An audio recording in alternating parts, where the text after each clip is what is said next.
Bonjour et bonsoir, ça dépend de l'heure à laquelle vous vous retrouvez.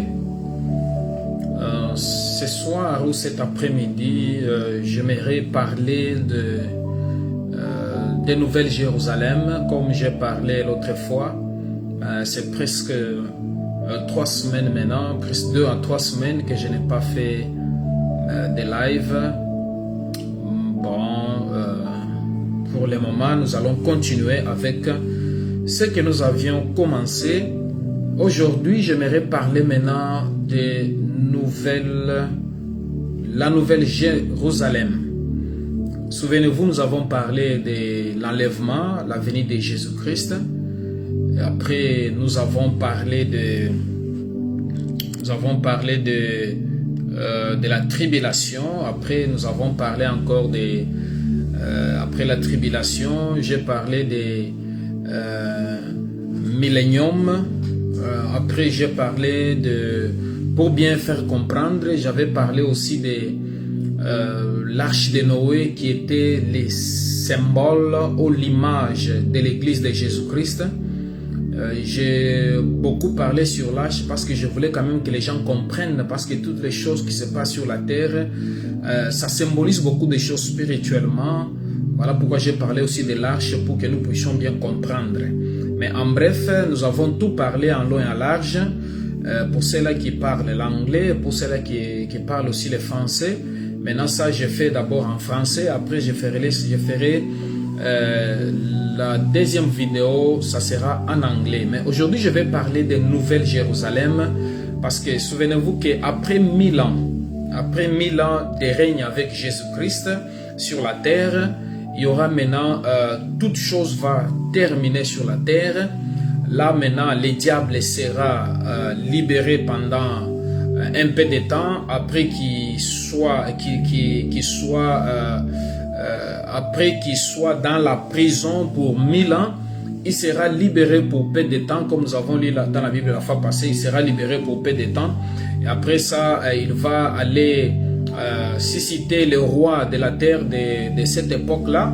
Il ira susciter le roi. Après, il ira susciter le roi. Et après, ils viendront tous, ils seront ensemble pour faire la guerre à Jésus. Pour faire la guerre. Et maintenant, la Bible déclare que le feu va descendre du ciel pour dévorer tous ces faux prophètes-là et toutes les armées. Après, le diable sera aussi jeté dans le feu. Et maintenant, je vais continuer maintenant avec la Nouvelle Jérusalem. Parce que beaucoup de gens parlent de Jérusalem, de la Nouvelle Jérusalem. Mais tout est biblique. Nous allons lire maintenant en Apocalypse chapitre 21, le verset 1 à 8. La Bible déclare: « Puis je vis un nouveau ciel et une nouvelle terre, car le premier ciel et la première terre avaient disparu et la mer n'était plus. » Ici, la Bible déclare que « Puis je vis une nouvelle terre et un nouveau ciel, car la mer a été disparue. » C'est-à-dire que quand nous regardons aujourd'hui dans le monde entier, quand nous parlons du monde entier, la terre tout entière, le monde tout entier, vous allez voir que les 3/4, la terre est remplie des 3/4 des eaux, de la mer. Et si nous enlevons la mer, vous allez voir que la terre est petite. Vous allez voir que la terre est petite. C'est-à-dire qu'il y a beaucoup d'eau dans le monde, sur la planète Terre, il y a beaucoup d'eau que la terre. Maintenant ici, on dit que toutes ces choses-ci vont disparaître. Quand ça va disparaître maintenant, ça c'est après les milléniums, ça va disparaître. Quand ça va disparaître, maintenant il faut qu'il y ait quelque chose de nouveau pour que nous puissions y habiter, nous qui vont rester avec Jésus-Christ. À ce temps-là, tous les gens qui étaient dans l'enfer et tous les gens qui étaient dans l'enfer, les diables et l'antéchrist et les faux prophètes seront jetés dans les feux, et ce feu-là sera éternel. Parce que nous devons savoir qu'il y a la différence entre l'enfer et les temps de feu. Parce que les gens croient que l'enfer c'est les temps de feu. Non, l'enfer c'est un lieu de l'attente où les gens se retrouvent, les gens qui sont des païens, les gens qui meurent sans Christ, ils sont dans l'enfer. Dans l'enfer, il n'y a pas le feu, mais c'est un lieu de tourment. Et comme si aussi les gens qui sont des chrétiens qui meurent en Christ, ils sont dans les paradis. Le paradis, c'est les lieux aussi d'attente. Ils sont avec Dieu dans les lieux d'attente en attendant le jugement de la fin. Et maintenant, ceux-là qui sont dans l'enfer ne sont pas dans le feu. Maintenant, le fait sera là, c'est quand le diable sera lié et quand le diable sera arrêté, après qu'il soit arrêté pendant 1000 ans, et après ces 1000 ans-là, il sera maintenant arrêté quand il ira faire la guerre aux saints.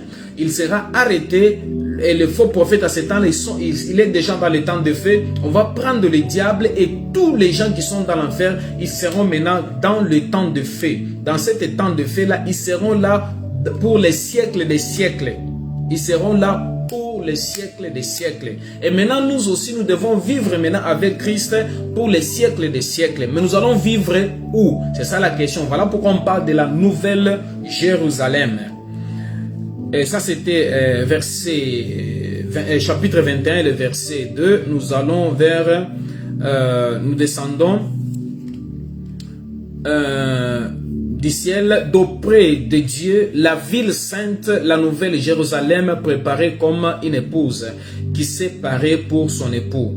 J'entendis du trône une forte voix qui disait: voici le tabernacle de Dieu avec les hommes. Il habitera avec eux et ils seront son peuple. En Dieu, et Dieu lui-même sera avec eux. Il essuiera toutes larmes de leurs yeux et la mort ne sera plus. Il n'y aura ni deuil, ni cri, ni douleur, car les premières choses ont disparu. C'est-à-dire que là, il y aura Jérusalem céleste qui va descendre. Quand le Jérusalem céleste va descendre, c'est là où nous allons descendre, nous allons nous asseoir maintenant avec Dieu. Nous allons rester là-bas avec Dieu pour les siècles des siècles. Là, il n'y aura ni pleurs, il n'y aura ni deuil. Et là, Dieu va nous essuyer des larmes. Il n'y aura que la joie. Il n'y aura que la joie. Il y a des gens qui posaient des questions. Est-ce qu'en Jérusalem céleste, il y aura des animaux? Oui, il y aura aussi des animaux. Parce qu'on parle de celui qui est assis sur le cheval. Le cheval, c'est un animal. C'est-à-dire que dans les Jérusalem céleste, il y aura aussi des animaux. Voilà pourquoi, vous voyez, à des moments, des témoins de Jéhovah, quand ils viennent avec leur revue, ils nous montrent, oh, regardez comment sera Jérusalem céleste. Regardez, ils montrent les animaux, ils montrent comment on est avec des animaux, tout ça. C'est une belle image, mais ils ne connaissent pas beaucoup de choses parce qu'ils sont en train de parler aussi d'autres choses. Ils parlent autrement. 5. Et celui qui était assis sur le trône dit: voici, je fais toutes choses nouvelles. Et il dit: écris, car ces paroles sont certaines et véritables. Et il me dit: c'est fait. Je suis l'alpha et l'oméga, le commencement et la fin. À celui qui a soif, je donnerai de la source de l'eau de la vie gratuitement. Celui qui vaincra habitera ces choses. Je serai son Dieu et il sera mon fils. Mais pour les lâches, les incrédules, les abominables, les meurtriers, les débauchés, les magiciens, les idolâtres et tous les menteurs, leur part sera dans les temps ardents de feu et de soufre ce qui est la seconde mort. C'est-à-dire la seconde mort sera les soufres de feu et les temps de feu, là où il y aura des soufres de feu. Quand on parle des soufres de feu, bien aimé, c'est une souffrance terrible. On dit que les menteurs n'hériteront pas, les magiciens n'hériteront pas, les idolâtres, les débauchés, les meurtriers, tous ces gens ici, les abominables, les lâches, les incrédules, les gens qui ne veulent pas croire, on te prêche la bonne nouvelle. Écoutez ici, on dit que les incrédules, les gens qui ne croient pas, on te prêche, tu es incrédule, tu ne veux pas écouter, tu n'habiteras pas le royaume, tu n'habiteras pas Jérusalem céleste, tu seras dans les temps de feu. On parle encore aussi, on dit que les incrédules, les abominables, les gens qui font l'abomination. L'abomination, c'est quoi? L'abomination, à des moments, c'est adorer Dieu là où créer quelque chose comme des dieux, faire des dieux, des statuettes, les dieux des pierres, les dieux des eaux, les dieux des statues, toutes ces choses-là, adorer la lune, adorer le soleil, adorer toutes ces choses-là, devant Dieu, c'est l'abomination. Dans les 10 commandements de Moïse, la Bible déclare que tu ne te feras pas une image taillée, des choses pour me représenter. Tu ne te feras pas une image taillée pour me représenter des choses qui sont en bas, des choses qui sont sur la terre, dans le ciel. C'est une abomination, c'est-à-dire que tout ce qui est comme image, là on a mis l'image de Jésus où les gens adorent Jésus en tant qu'une image, non, Jésus n'est pas à la croix. Jésus était à la croix, il est mort, il était mort, il était ressuscité, il est assis dans les trônes, il est au ciel, il n'est pas à la croix. Jésus n'est pas une statuette, Jésus n'est pas un arbre, Jésus n'est pas dans l'eau, non, Jésus n'est pas une image que nous devons tailler. Tous ceux-là qui taillent des images, tous ceux-là qui ont des dieux dans leur temple, qui représentent les objets, tout ça sont des abominables. On dit que leur place ne sera pas en Jérusalem céleste, leur place sera dans le temps de feu. Après, on parle aussi les meurtriers, les gens qui tuent. Écoutez bien aimé, tous les gens qui tuent, qui organisent les guerres par-ci par-là, les gens qui tuent, la Bible déclare qui tuera par l'épée, périra par l'épée. Écoute, les gens là, tous ceux-là qui font là, écoute, aujourd'hui, il y a beaucoup de choses qui se passent dans le monde, on dit que mais pourquoi Dieu ne voit pas ça? Non, Dieu donne à tout le monde la chance de se convertir, de se repentir et de venir vers lui. Il y aura les il y aura les temps où Dieu ne tolérera jamais toutes ces choses-là. Surtout dans les 1000 ans de millénium là, Dieu ne tolérera pas ces choses-là. Ça, ce sera des temps où les gens doivent obéir. Les gens obéiront aux lois de l'Éternel. Mais ces temps-là, ça sera une différence parce qu'il y aura des gens qui vont passer la tribulation pendant ces temps. Ces gens-là qui vont passer la tribulation, ça ne sera pas facile pour passer la tribulation. Et ces mêmes gens-là, ce sont les gens-là que nous allons juger parce que la Bible déclare que nous jugerons les saints. Nous, les saints, nous jugerons les nations. Quand on parle que nous jugerons les nations, vous allez dire, mais pourquoi la Bible déclare? Parce qu'il y a beaucoup de gens qui se posent la question. Pourquoi la Bible déclare que nous jugerons les nations, mais nous ne jugeons pas les nations? Ce sont les gens qui nous jugent, qui nous mènent au tribunal, qui nous insultent, qui font tout ça. Non, cette parole était une prophétie pour les milléniums. Parce qu'en millénium, où nous allons juger les nations. Nous allons juger les nations comment? C'est nous quand nous allons rentrer maintenant avec Jésus. Après avoir fait 7 ans au ciel, nous allons rentrer avec Jésus sur la terre. Là, ça sera le millénium. Jésus va régner en Jérusalem. C'est là où les disciples, il a dit à ses disciples, vous jugerez les 12 tribus d'Israël. C'est là où immédiatement, nous qui serons avec Christ, nous aurons des corps spirituels. C'est nous maintenant qui vont juger maintenant les nations. Et toutes les nations là, qui n'ont pas crié, qui n'auront pas crié à Christ, mais qui vont traverser la tribulation, parce que dans la tribulation, il y aura beaucoup de gens qui vont mourir. Mais toutes les nations là qui vont passer dans la tribulation, nous qui serons là, nous n'aurons pas ces corps ici, nous aurons les corps incorruptibles, nous pouvons apparaître et disparaître partout. C'est en nous maintenant, nous serons des juges, mais nous allons commencer à juger. Il y aura de ceux-là qui seront des juges, il y aura de ceux-là qui seront des magistrats, il y aura beaucoup de choses qui vont se passer. Voilà pourquoi il déclare que nous jugerons des nations. Après, la Bible déclare, il dit que les magiciens, les débauchés, les impudiques, les fornicateurs, les gens qui font la fornication, les impudiques, les masturbateurs, tous ces gens-là qui font ces choses-là, la débauche, toutes ces choses-là, bien aimés, c'est ça le temps. On n'est pas là pour vous juger, mais on vous dit seulement que c'est ça le temps de changer parce que Jésus-Christ est en train de venir. Nous devons nous repentir et changer de nos voies pour ne pas rater l'enlèvement. Si tu rates l'enlèvement, la prolongation sera très difficile.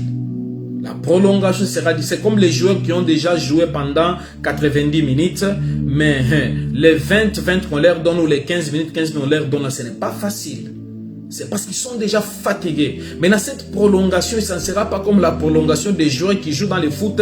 Sera la prolongation avec beaucoup de douleurs. La marque de la bête est là. Il y a la famine. Il n'y a rien pour te soigner. Il faut avoir la marque de la bête. Pour manger, il faut avoir la marque de la bête. On est en train de tuer les gens qui confessent le nom de Jésus. Ça ne sera pas facile. Parce que maintenant, là, on te présente Jésus sans peine, sans problème. Mais tu ne veux pas croire. Mais ces temps-là, ça sera très difficile pour que tu puisses croire. Voilà pourquoi, si tu écoutes la parole, n'endurcissez pas ton cœur comme les temps de la rébellion. C'est ça le temps de recevoir Christ en tant que ton Seigneur et ton Sauveur personnel. Sinon, ces temps-là, ça sera très difficile. Et après, on parle aussi des magiciens, les gens qui pratiquent la magie. Les gens, quand on voit les magiciens, on voit aussi les sorciers, les gens qui pratiquent la sorcellerie, les gens qui pratiquent la magie. C'est ça le temps où nous devons nous repentir. Vous devez vous repentir et changer de vos mauvaises voies, venir à Jésus. Les magiciens n'hériteront jamais la nouvelle Jérusalem. Leur place, c'est le temps de fait. Les idolâtres et tous les menteurs, la Bible déclare les menteurs, les pères des menteurs, c'est le diable.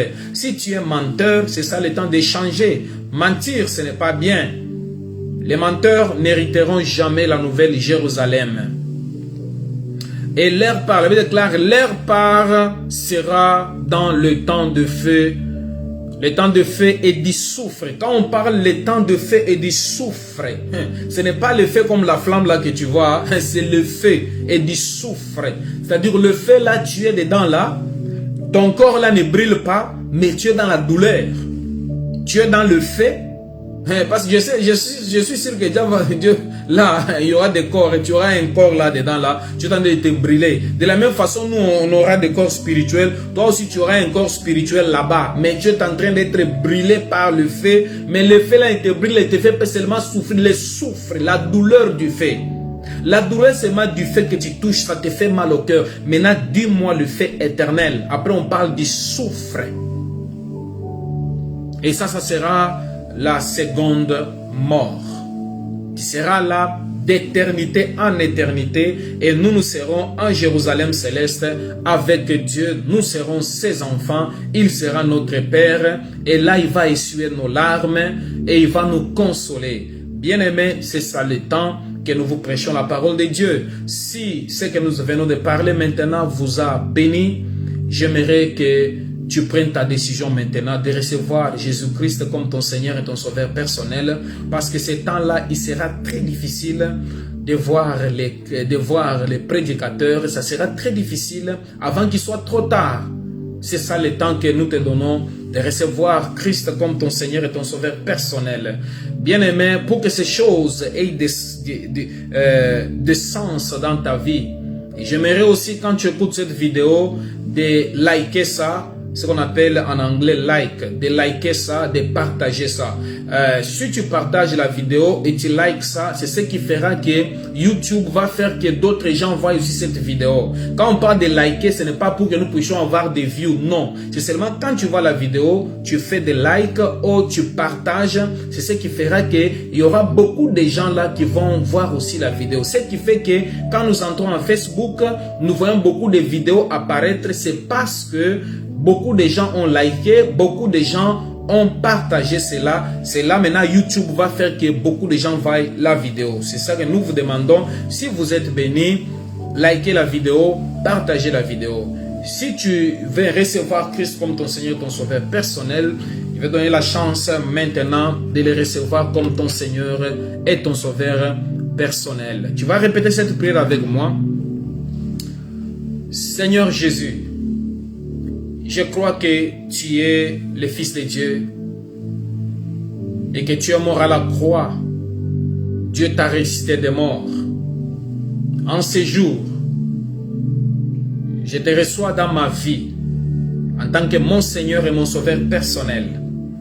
Je me repens de mes péchés. Pardonne tous mes péchés. Sanctifie-moi par ton sang. En ces jours, je te reçois dans ma vie. Sois le maître de ma vie. Change ma vie. partir d'aujourd'hui, je suis un enfant de Dieu. Je suis né de nouveau. Merci de m'avoir sauvé, Jésus. Merci de m'avoir choisi. À partir d'aujourd'hui, je ne suis pas un enfant du diable, je suis un enfant de Dieu. Né pas avec la chair et le sang, mais avec l'esprit. Parce que la Bible déclare à tous ceux-là qui l'ont reçu, il leur a donné le pouvoir de devenir enfants de Dieu. Merci bien-aimé. Si tu as répété cette prière avec moi, sache que tu es déjà un chrétien, tu es sauvé. J'aimerais prier pour toi. Seigneur notre Dieu, nous te disons merci pour ce moment que nous avons traversé ensemble avec mon frère et ma soeur. J'aimerais que tu te souviennes d'eux, que tu les bénisses éternel. Merci parce que leurs noms sont écrits dans les livres de vie. Merci parce qu'aujourd'hui ils sont sauvés.